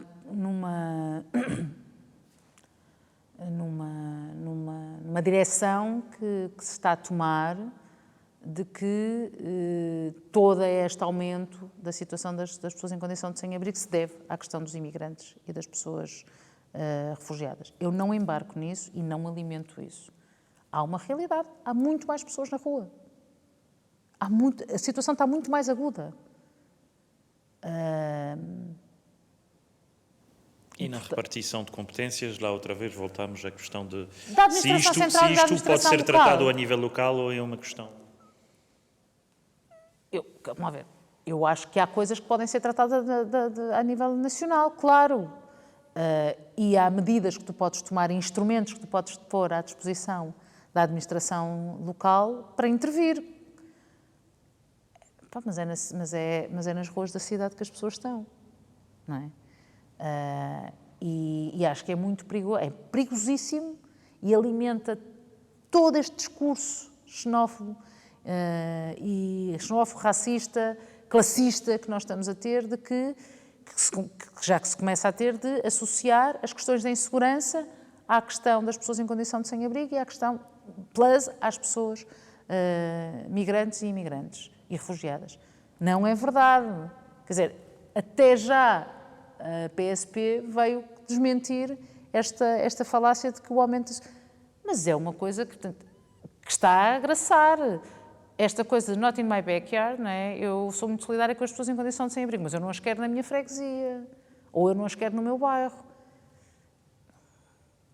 Eu acho que nós temos mesmo que atuar para travar este escalar de posicionamento.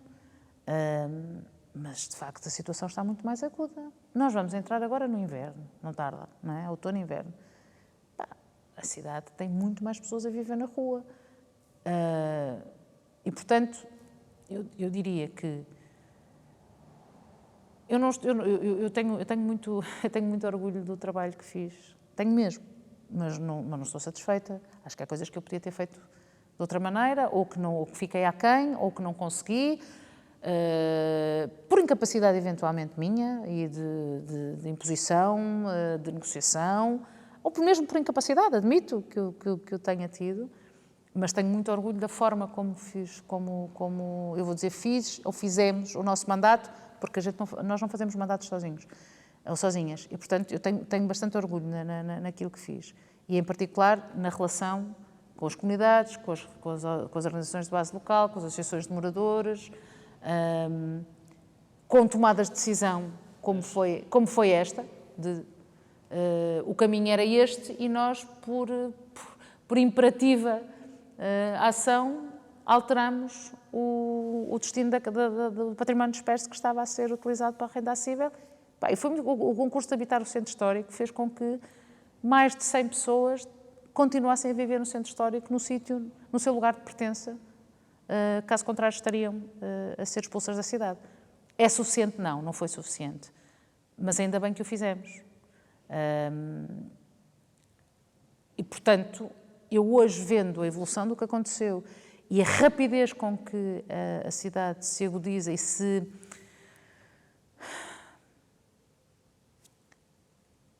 eu acho que a cidade de Lisboa está uma cidade tensa.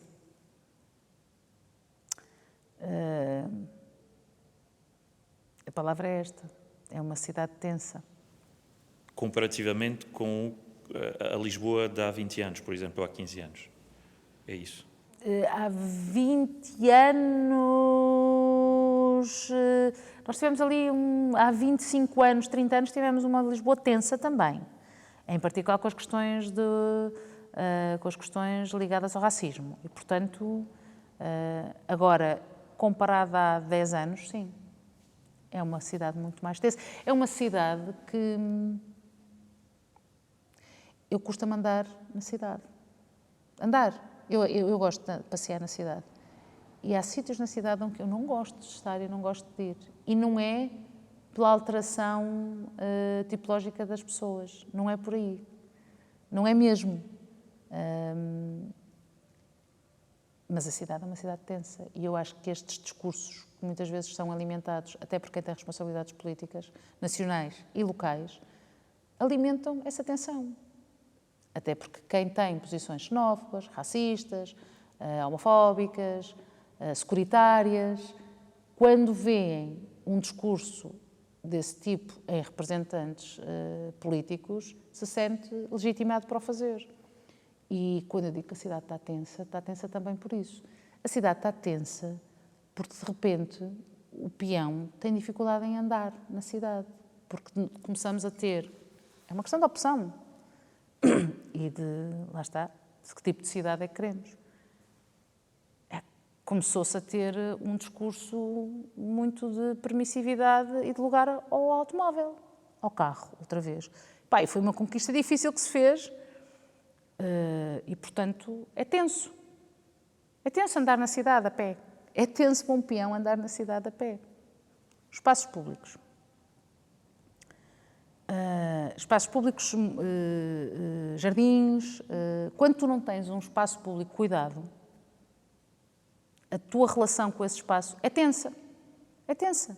E quando eu digo que a cidade está tensa por estas questões todas.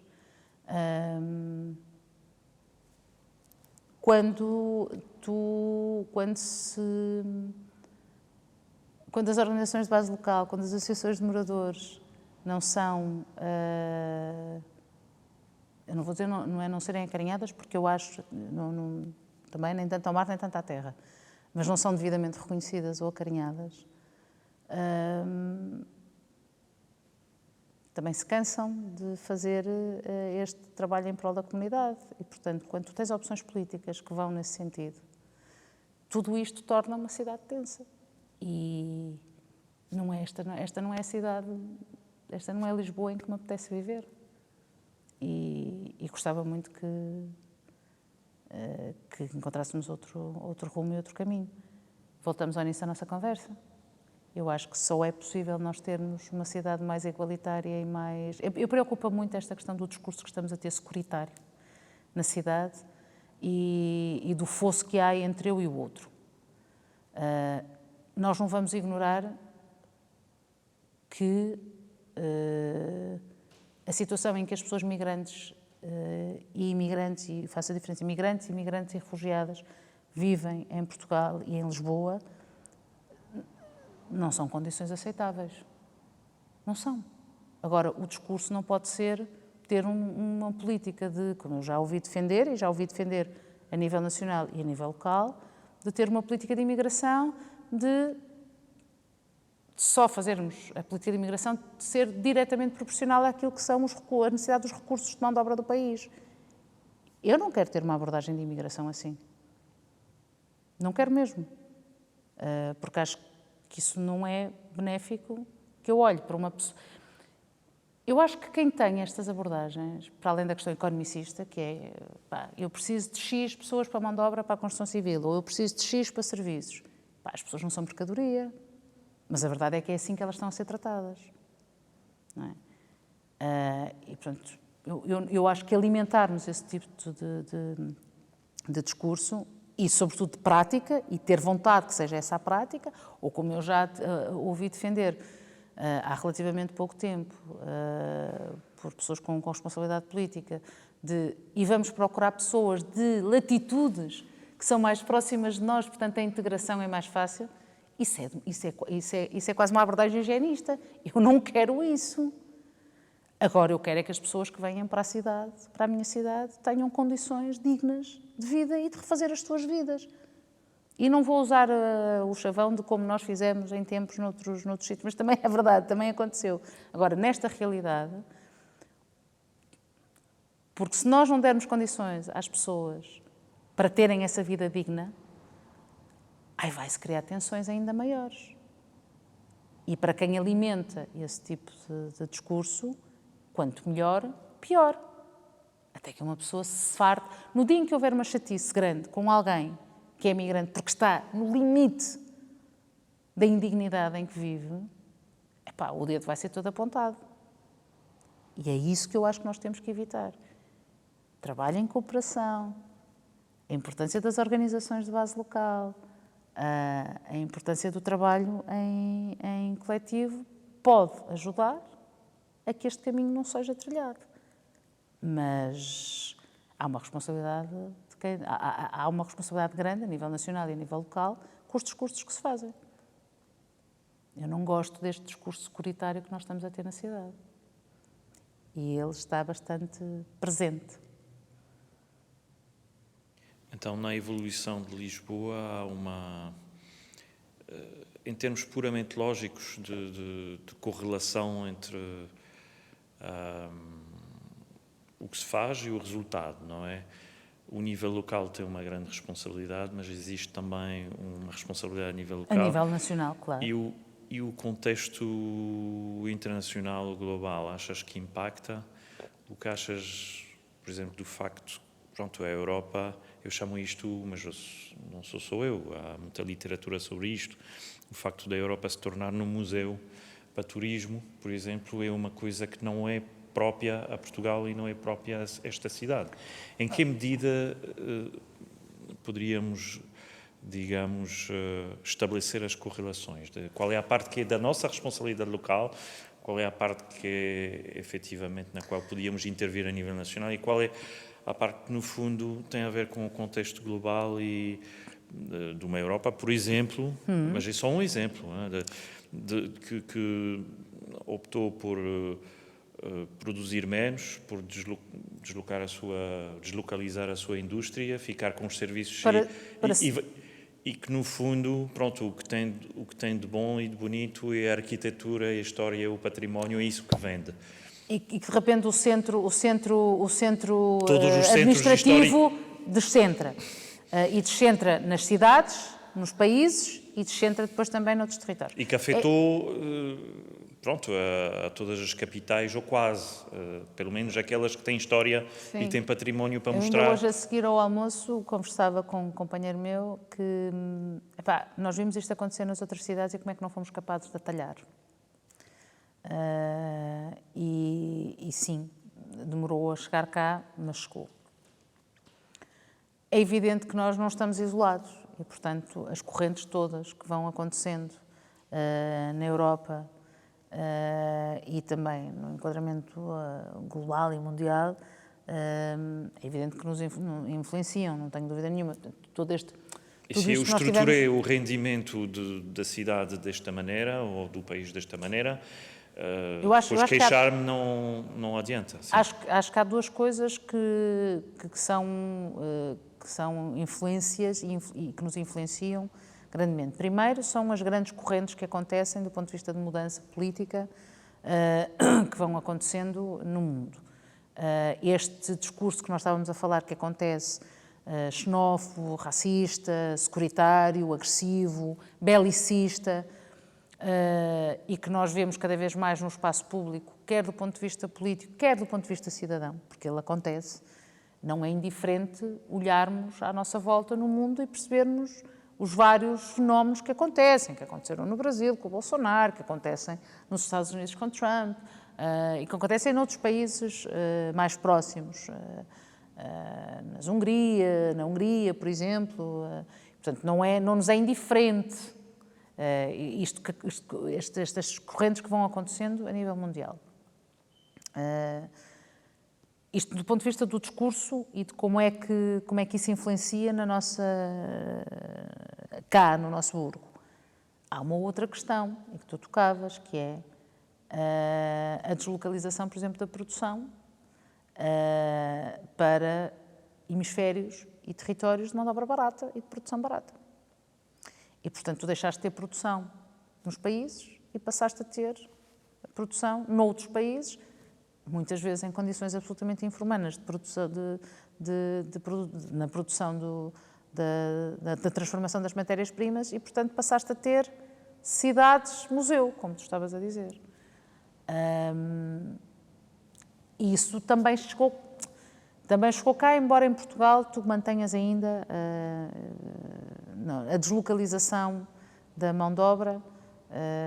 Acontece, há empresas que deslocalizaram as suas estruturas de produção para outros hemisférios, mas ainda tens elaboração, ainda tens produção no país.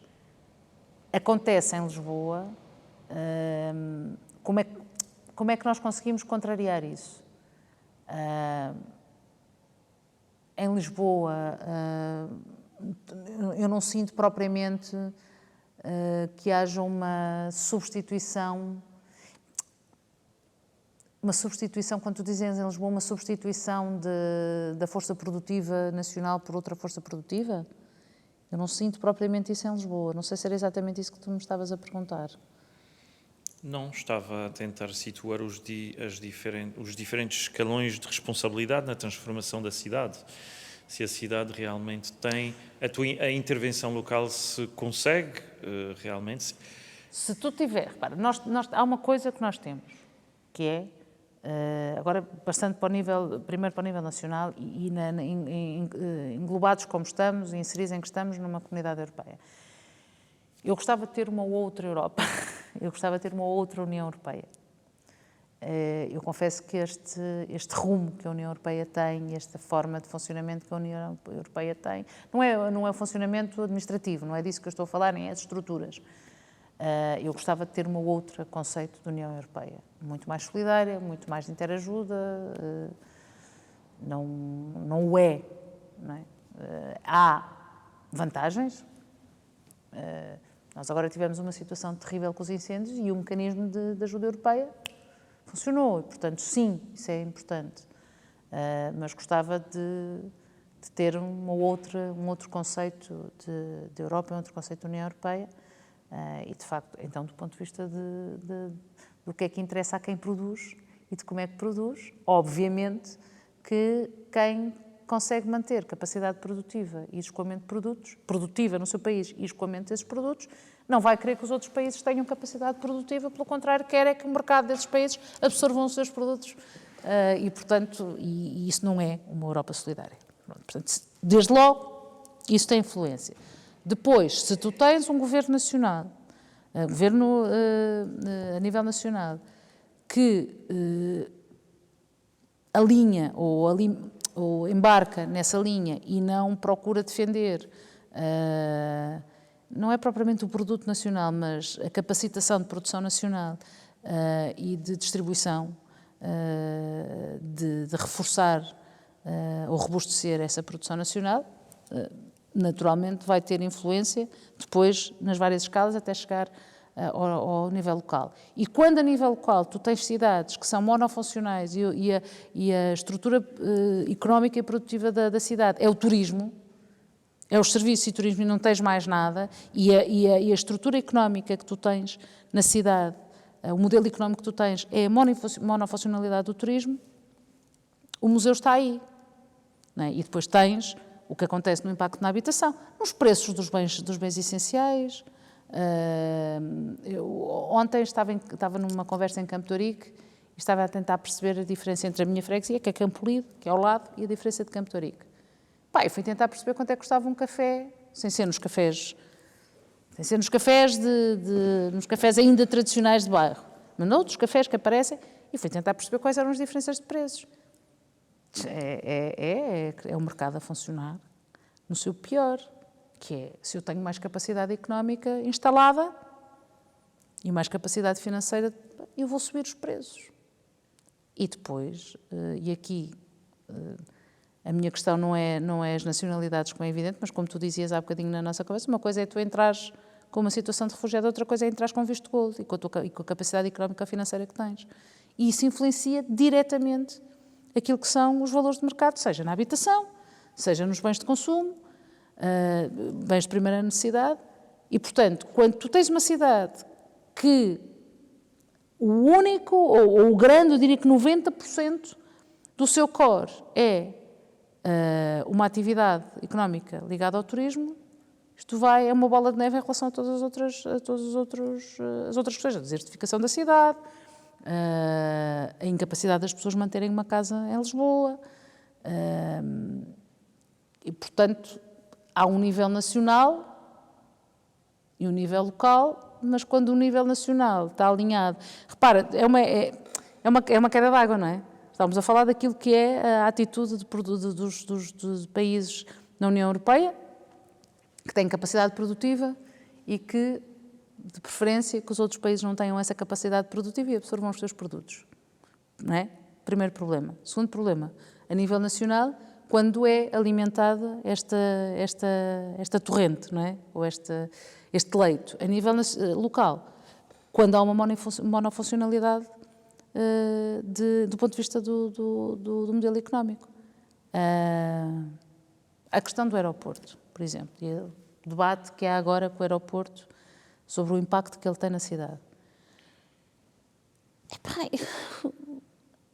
Eu sei que os estudos dizem que a percentagem de levantamentos e de pousos de aviões não é, a grande maioria não é turismo, mas os que são de turismo têm um impacto brutal na cidade.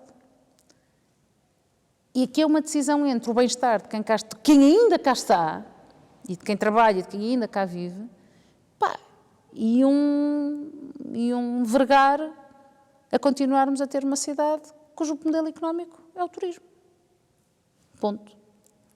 Eu acho que houve pessoas no passado que olharam para a cidade e que houve várias frases infelizes, nomeadamente eu não sei o que é o turismo a mais. Nós agora estamos a saber o que é turismo a mais.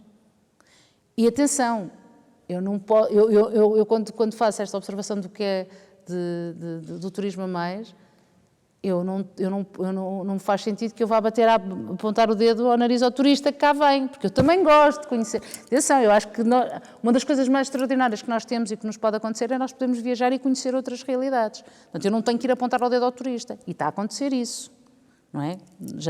Várias experiências que tivemos. Eu não tenho que hostilizar o turista. A questão não é o turista que cá vem, não é? É a maneira como este sistema está montado. É insuportável. Perguntavas-me há bocadinho o que é que ainda me faz, o gatilho que me faz. Eu ando passada com a questão do aeroporto. Não é aceitável. Não é aceitável por todas as razões. Por causa da questão da poluição, por causa das questões da perigosidade que há, do nível de desastre que pode haver se houver um acidente. Quer dizer, que há uns anos houve um avião que começou a largar peças, que há uns anos largos. Ainda ontem à noite em casa falávamos sobre isso, porque o sítio onde eu vivo é de 2 em 2 minutos. E já agora à noite também não se cumpre, porque eu tenho aviões à 1, tenho aviões às 3 e tenho aviões às 5. Portanto, não durmo em condições. Mas é insustentável uma cidade ter um aeroporto com esta carga e agora com a vontade de o aumentar em 20%. Não é aceitável, já não é possível. Isto já não é possível. E agora perguntas-me se é um capitular em relação à pressão económica e ao capital da Vinci. Claro que é. Não tenho dúvida nenhuma. Claro, a Vinci faz o seu trabalho, que é o lucro. Portanto, quanto mais capacidade aeroportuária tiver, melhor. Que posição é que nós podemos ter em relação a isto? De defesa da cidade? Não é? É capitular a esta atividade? Não. É defender os interesses de quem cá vive, quem cá mora e da qualidade que nós queremos continuar a ter na cidade e já agora projetar. Não faz sentido. Há anos que se fala disto, mas então agora com esta possibilidade de, enquanto se constrói o novo aeroporto, que eu espero que seja o mais rápido possível, aumentar os voos, como aquilo que está previsto agora com as obras que estão a ser feitas no aeroporto, é uma decisão nacional que vai ter um impacto local. Era forçoso que a nível local se tivesse uma posição forte e firme de proteção da cidade de Lisboa. Mas isso não está a acontecer. Eu estou a dar o exemplo do aeroporto porque é algo que também me faz mesmo saltar a tampa. Mas volto a dizer, a questão de nós termos o medo de retirar o hub de Lisboa, o medo de retirar o aeroporto de Lisboa, porque depois as pessoas que se deslocam e a massa turística que se desloca já não se vai deslocar para cá e vai deixar de vir.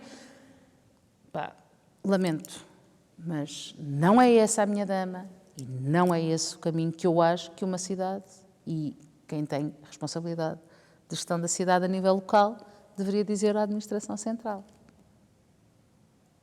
E então, com a retrospectiva, quando estiveram aqui a governar a cidade, achas que se fez um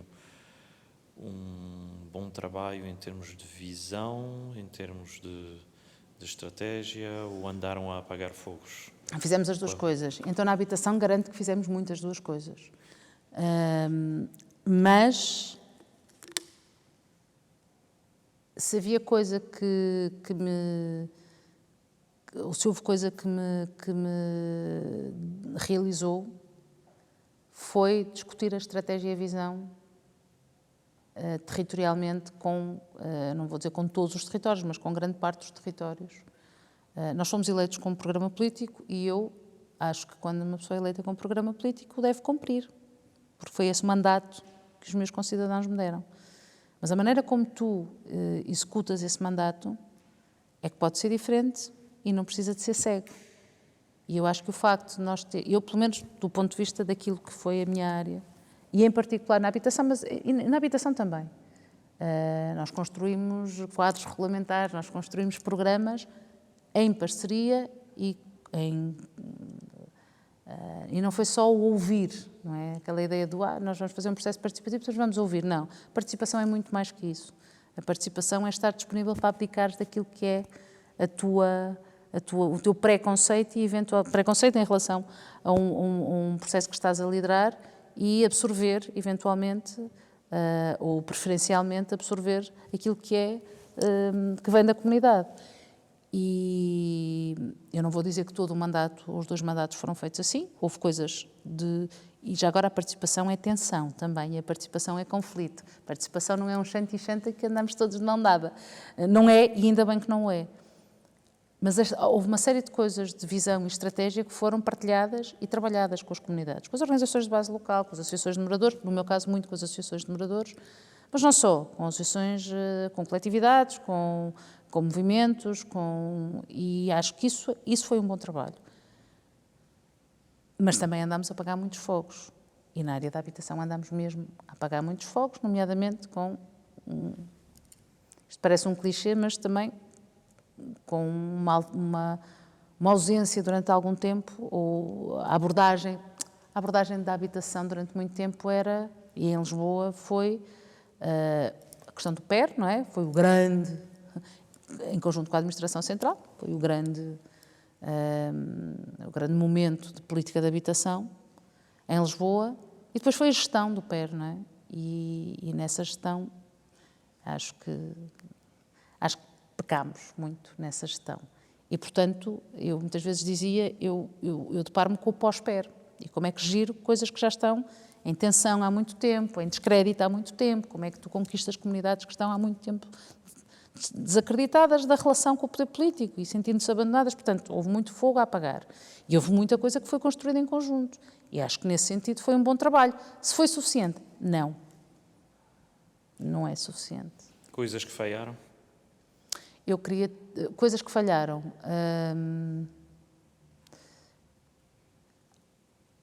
Acho que podíamos ter acelerado mais, por exemplo, uma coisa muito, muito particular. A reabilitação de fogos municipais. É uma coisa que me deixa um amargo de boca. Aquela coisa do relógio de quando é que as empreitadas estão prontas. Acho que demoramos muito tempo.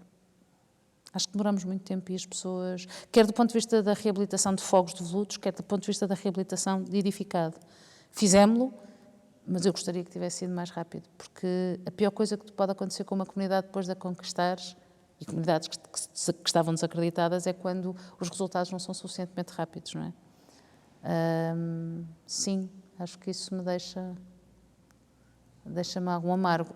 Coisas que não me deixam amargo nenhum, a decisão de ter feito o concurso de habitar o centro histórico. Não, pelo contrário, acho que foi mesmo uma decisão e resultou de um clique entre aquilo que fez desplotar tudo isto foi o primeiro processo de despejo coletivo no Centro Histórico de Lisboa, na Moraria, no edifício dos Lagares, aquilo que se chamou as Galesas dos Lagares, aquelas 3 mulheres que pura e simplesmente levavam tudo à frente, não é? E que me puseram um dedo no nariz, a mim e à Câmara, mas que a mim me puseram um dedo no nariz, e mesmo que fosse um processo como na altura me diziam, não, isso é uma questão entre privados, isso é uma questão entre privados, está acontecendo no centro histórico, eu tenho património, portanto eu tenho que atuar, de alguma maneira. E aquilo que está a acontecer este conjunto de famílias está a acontecer a outros, portanto, coisas que falharam. Eu gostava de ter sido mais célere.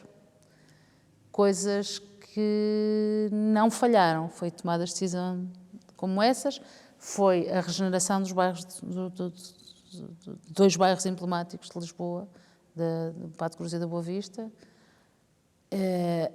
a produção de habitação pública, que demora tempo, isto não é SimCity, a gente não carrega num botão e as casas surgem, mas acho que aquilo que se fez com a renda acessível nas Forças Armadas, aquilo que se fez com a reconversão dos edifícios que eram da Segurança Social e que ficaram na esfera do município, aumentando o património público do município e que de outra maneira se calhar iam parar à especulação imobiliária, sendo edifícios do Estado, para mim foram coisas que não falharam. Há um processo que eu acho que foi um processo, foi uma conquista grande e que acho que foi muito importante para mostrar que quando o interesse público e de uma comunidade como tem que sobrepor ao interesse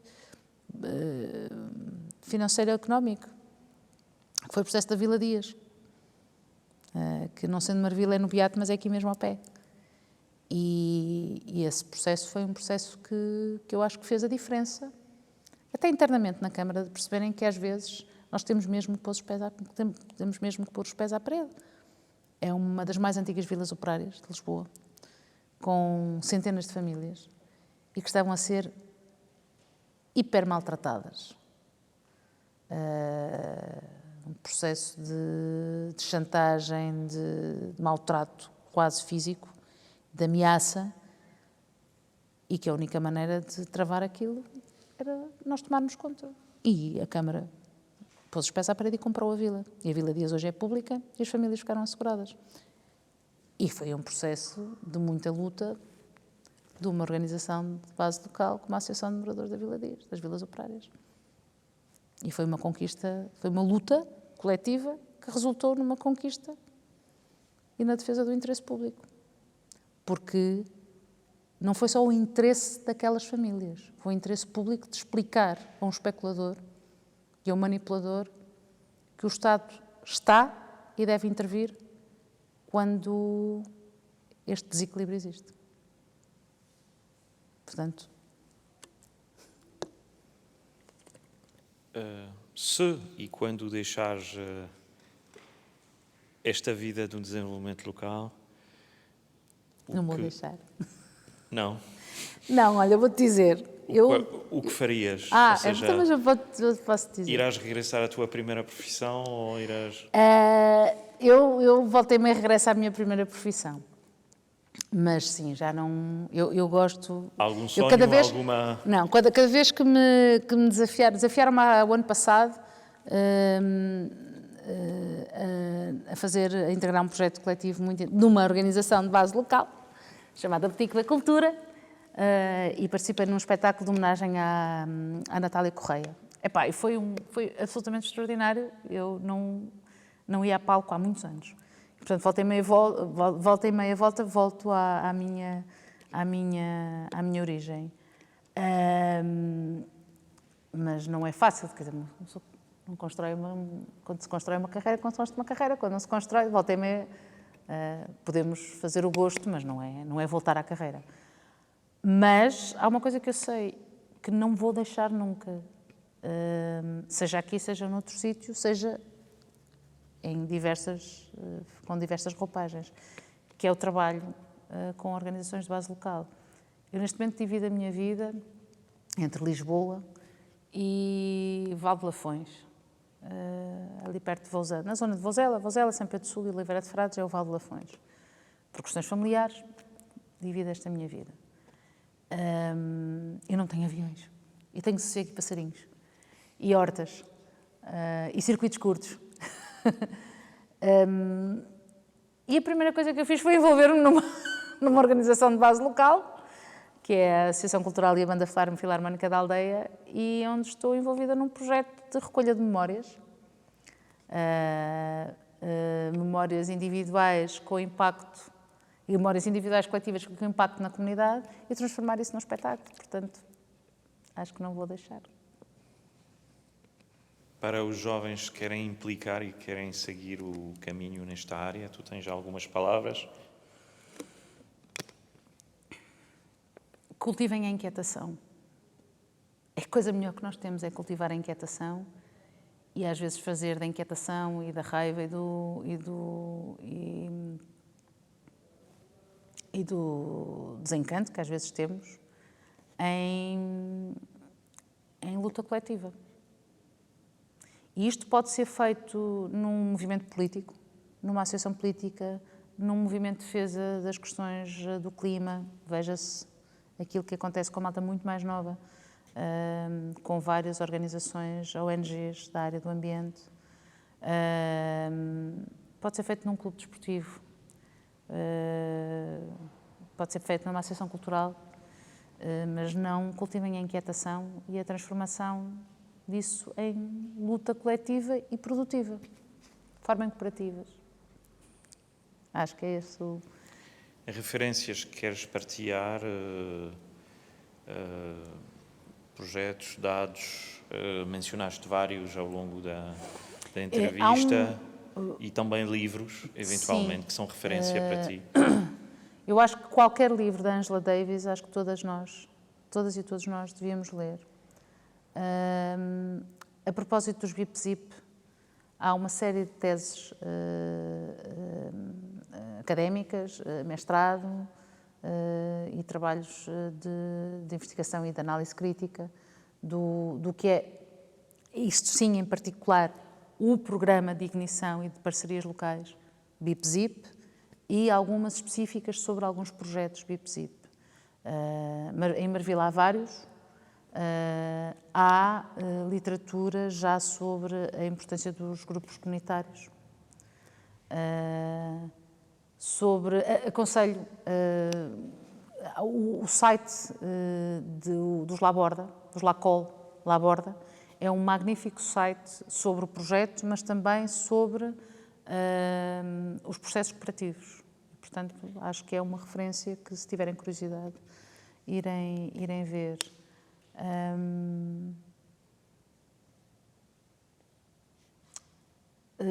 O relatório dos 10 anos BIP-ZIP, que está público, espero que continue público no site da Câmara, tem um conjunto de dados muito interessantes de análise crítica também do que foi o programa BIP-ZIP. Isto porque em Lisboa, do ponto de vista de programas de desenvolvimento local e de base comunitária, é um referencial e tem dados muito bons para se conseguir perceber o que é que aconteceu durante os anos, não é? Desde o ano 0 até o ano 10, e agora foi o programa que foi continuado, com algumas nuances e algumas alterações, mas adiante. O que é que eu posso mais sugerir? Eu acho que eu escolho a Angela Davis por uma razão simples, porque para já tenho uma escrita muito acessível e que dá muita vontade de ler. Por outro lado, ajuda a perceber as questões, este fio condutor das várias questões que nós fomos falando, sobre as questões de classe, sobre as questões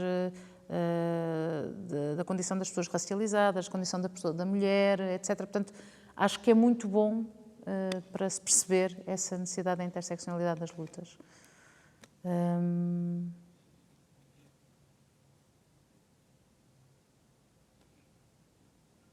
Eu escolheria a Angela Davis e é uma mulher negra, e não é europeia. É americana, mas pronto. Mas acho que a escolheria como referência e que é muito pouco lida em Portugal. Tirando alguns nichos, é muito pouco lida em Portugal. Há algo que não falámos e que desejavas eventualmente abordar hoje ainda? Mas já falamos tanta coisa.